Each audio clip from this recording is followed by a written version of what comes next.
ডেঙ্গুর বাহক এডিস মশার বিস্তার শুধু রাজধানী নয়, সারা দেশেই বেড়েছে। ফলে বাড়ছে ডেঙ্গুর প্রকোপও। গত বছরের প্রথম 5 মাসের চেয়ে চলতি বছরে একই সময়ে আক্রান্ত ও মৃত্যুর সংখ্যা দ্বিগুণ। কীটতত্ত্ববিদরা বলছেন, যেভাবে এডিস মশার বিস্তার হচ্ছে তাতে এবার ডেঙ্গু আরও বেশি ভয়াবহ হতে পারে। ঢাকার 2 সিটি কর্পোরেশন কর্তৃপক্ষের দাবি, এডিস মশা নিধনে নিয়মিত ওষুধ দিচ্ছেন তারা। মাহমুদ আজমির প্রতিবেদন।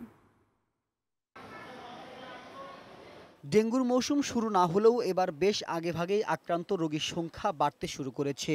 গত বছরের তুলনায় এবার ডেঙ্গুতে আক্রান্ত ও মৃত্যুর হার দ্বিগুণ। 2023 সালের মে মাস পর্যন্ত ডেঙ্গুতে মারা যায় 13 জন, আক্রান্ত হয়েছিল 2000। আর এবছর প্রথম 5 মাসে মারা গেছেন 36 জন, আক্রান্ত প্রায় 3000।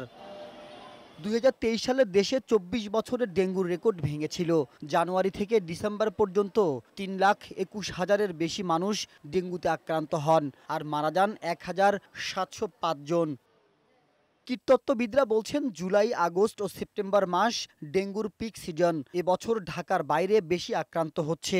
তাই ডেঙ্গুর ভয়াবহতা রোধে জেলায় জেলায় মশা নিধনে পরিকল্পিত কার্যক্রম নিতে হবে। এডিস মশার যে ঘনত্বটি আমরা মাঠ পর্যায় থেকে পাই, সেটি ডেঙ্গু রোগীর সংখ্যা, তাপমাত্রা, আর্দ্রতা এবং বৃষ্টিপাত, এই কয়েকটি প্যারামিটারকে নিয়ে আমরা যে ফরকাস্টিং মডেল তৈরি করি, সেখানে দেখতে পাচ্ছি যে আগামী মাসে ডেঙ্গু রোগী বাড়বে যদি আমরা সঠিকভাবে এখন এটিকে নিয়ন্ত্রণ করতে না পারি। আগামী মাসে বাড়তে শুরু করবে এবং এটি আগস্ট অথবা সেপ্টেম্বর যে কোনো একটি মাসে এটি চরম পর্যায়ে পৌঁছানোর একটি সম্ভাবনা আমরা দেখছি। ঢাকা 2 সিটি কর্পোরেশনের মশা নিয়ন্ত্রণে মাঠ পর্যায়ে কাজ করছেন স্থানীয় জনপ্রতিনিধিরা। তারা বলছেন, এবছর পর্যাপ্ত ঔষধ ও কর্মী মাঠে রয়েছে। প্রচুর পরিমাণে মশক কর্মী আছে এবং প্রচুর লার্ভিসাইড আমাদের দেওয়া হয়েছে। অন্যান্য ওষুধ যেগুলো প্রয়োজন সেগুলো দেওয়া হয়েছে।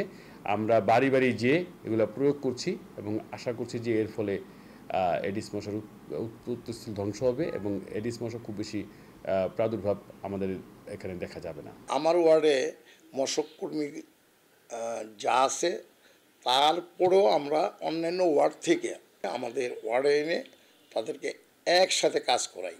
তাতে করে সুবিধা হচ্ছে যে আমরা পুরোটা ওয়ার্ড কভার দিতে পারলাম। এডিসের বিস্তার রোধে ঢাকা ও ঢাকার বাইরে স্থানীয় সরকার মন্ত্রণালয় সহ সিটি কর্পোরেশন, পৌর কর্তৃপক্ষ ও ইউনিয়ন পর্যায় পর্যন্ত কার্যকর উদ্যোগ নেওয়ার তাগিদ দেন বিশেষজ্ঞরা।